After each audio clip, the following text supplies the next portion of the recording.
ครับคุณผู้ฟังเหมือนเช่นเคยนะเจ้าทุกวันเสาร์และวันอาทิตย์3 ทุ่มเป็นต้นไปนะเจ้าโดยมีข้าเจ้าพิสมัยสุริโยดรจากบ้านดอนตันนะเจ้าละอ่อนดอนตันคนเดียวตอนน่ะที่มาจัดรายการคลื่น100 ปีจะถึง10 ปีละใกล้ๆละเดือนหน้านี่ก็ถึงแล้วเจ้า10 ปีก็วันนี้อาจารย์ก็จะเลือกเพลงให้คุณผู้ฟังได้ฟังเหมือนเช่นเคยนะเจ้าก็ทายมากกันแล้วกันนะเจ้าเนาะเออถึงร้อยนี่ก็น่าจะ4 คนละเนาะก็พยายามกันต่อไปเจ้าเหลือเวลาให้มัน2 เดือนไปกันเนาะ2 เดือนไปเหลือเวลาให้มันนักอยู่เจ้า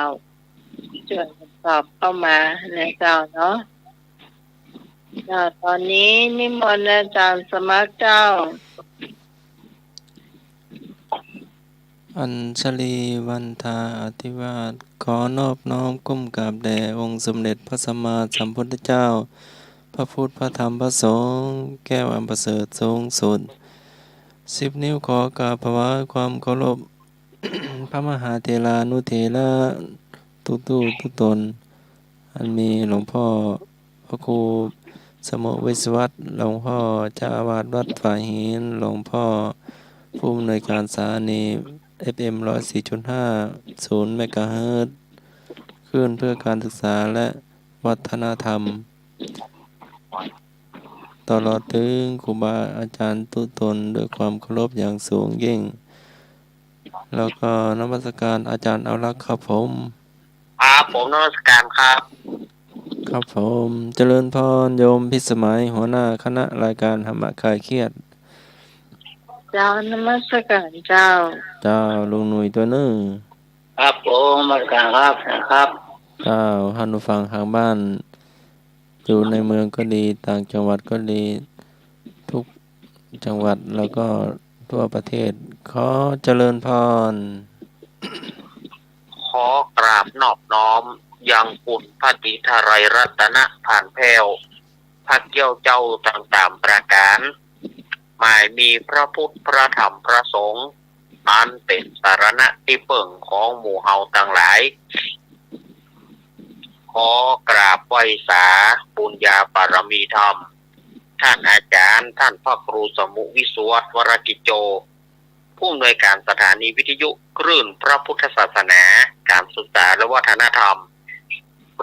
104.50 วัดไฝหินท่านเจ้าวาดวัดไฝหินพร้อมไปด้วยพระสงฆ์องค์เนนทุกรูปทุกองค์ด้วยความเคารพอย่างสูงสุดยิ่งครับผม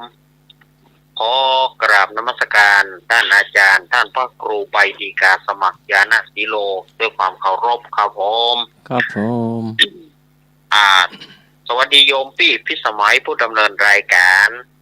นมัสการเจ้าสวัสดีลุงหนุ่ยเนอร์ครับผมนมัสการครับอาจารย์ครับแล้วก็เจริญปอนคณะสัตยาติโยมทั้งหลายวันนี้ก็รายการธรรมะคลายเครียดวันนี้มาปะกันแล้วเนอสัตยาติโยมเป็นวันเสาร์ที่26 ตุลาคมพุทธศักราช2567เดือนเกียงเดือนอ้ายเหนือเดือน11ใต้แห่มันนี่9 ค่ำแห่มันนี่9 ค่ำละสถาญาติโยมก็ประเดี๋ยวนี้ก็งานกฐินตามวัดต่างๆก็เริ่มมาหลายวันแล้วเนาะกฐินวัดท่านวัดนี่ของอาตมาภาพก็วันที่10 พฤศจิกาเนอสถาญาติโยมวันที่10 พฤศจิกาคืนวันที่9อาตมาก็คงจะได้ลารายการ1 คืน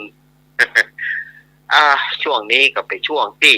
มันมีงานนอกประจ้างจะว่าแต่เอาละสถาญาติโยมสำหรับอาตมาภาพจะไว้ตีก่อนเดียวช่วงหลังๆค่อยว่ากันเจิญ ลุงหนุ่ยท่าไกลคุณผู้ฟังก่อนนอ ครับผมขอบคุณครับครับขอกราบนอบน้อมพระเถรานุเถระทุกรูปทุกหลวงทุกองค์ทั่วโลกครับผมครับขอครับ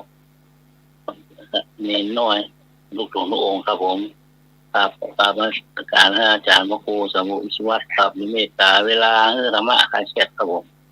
ครับขอกราบนมัสการท่านอาจารย์พระครูบริการนั่นมาครับผม เอิ้นพ่อลุงหนุ่ย เดียอาจารย์เรารักษาอาจารย์เรารักครับ สวัสดีลุงหนุ่ย ธรรมะคลายเครียดทุกท่านทุกคนนะครับโอ้ลืมไปสวัสดีพี่สมัยครับครับ เป็น มา ผู้ คลายเครียดทุกท่านทุกคนนะครับผมครับ ผู้ก็ได้หรอ ฮะ ผู้ก็ได้ ไม่บูดไปกับครับเจอแล้วครับ วันนี้เขาจะมาทายปัญหาเพลงกันก่อนนะเจ้าคุณผู้ฟัง